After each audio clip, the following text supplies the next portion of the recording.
204 169.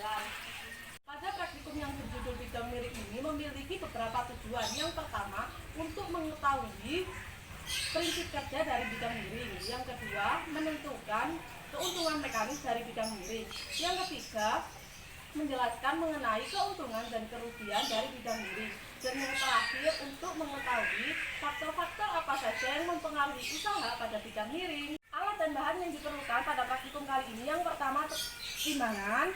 Lalu di sini menggunakan dua beban. Yang pertama beban 1 dan beban 2 menggunakan air, busur, karet sebagai pengganti neraca pegas, penggaris, box, kardus, dan papan kayu. Langkah kerja pada praktikum bidang miring ini, yang pertama adalah menimbang beban 1 dan beban 2 pada timbangan. Yang pertama ada beban 1. Dapat dilihat beban 1 di sini seberat 100 gram. Lalu beban 2 dapat dilihat seberat 200 gram. Jadi gabungan dari beban 1 dan beban 2 di sini seberat 300 gram. Selanjutnya adalah mengukur panjang lintasan, tinggi bidang miring, lalu besaran sudut yang dihasilkan. Yang pertama mengukur panjang lintasan.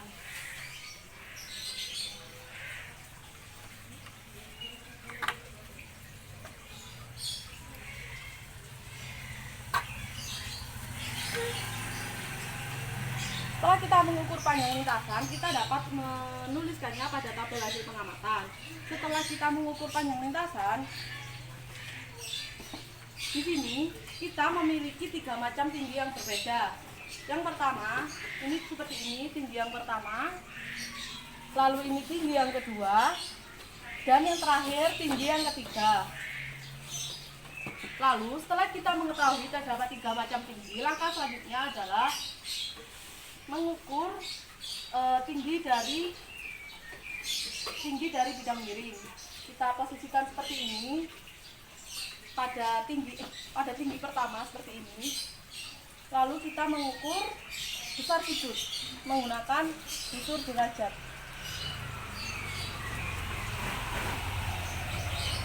Setelah kita ukur, kita catat pada tabel hasil pengamatan. Lalu kita mengukur panjang dari tingginya. Setelah selesai, kita catat pada tabel hasil pengamatan. Setelah kita mengetahui berat beban, panjang lintasan, tinggi, serta besaran sudut, hal yang harus kita lakukan selanjutnya adalah mengangkat beban 1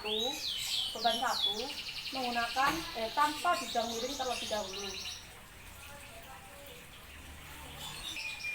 Kita mengangkat beban 1, yang pertama kita tanpa menggunakan bidang miring seperti ini. Lalu kita ukur renggangan karet yang terjadi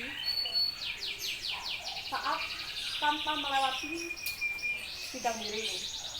Setelah kita mengukur renggangan karet tersebut, langkah selanjutnya adalah menggunakan bidang miring untuk menarik beban seperti ini. Lalu kita ukur juga menggunakan renggangan karet yang ada.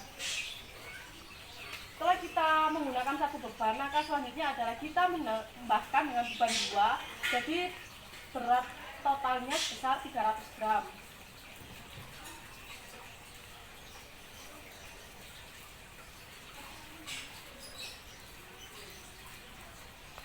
Langkahnya sendiri masih sama, yaitu yang pertama tanpa melewati bidang miring seperti ini.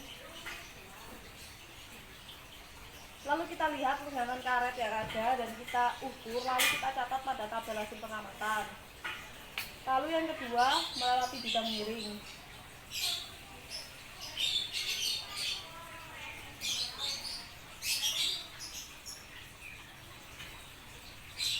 Hal ini dapat kita lakukan pada ketinggian kedua maupun ketinggian ketiga yang telah dijelaskan pada awal tadi. Terima kasih telah menonton video praktikum dari saya. Kurang lebihnya mohon maaf. Wassalamualaikum.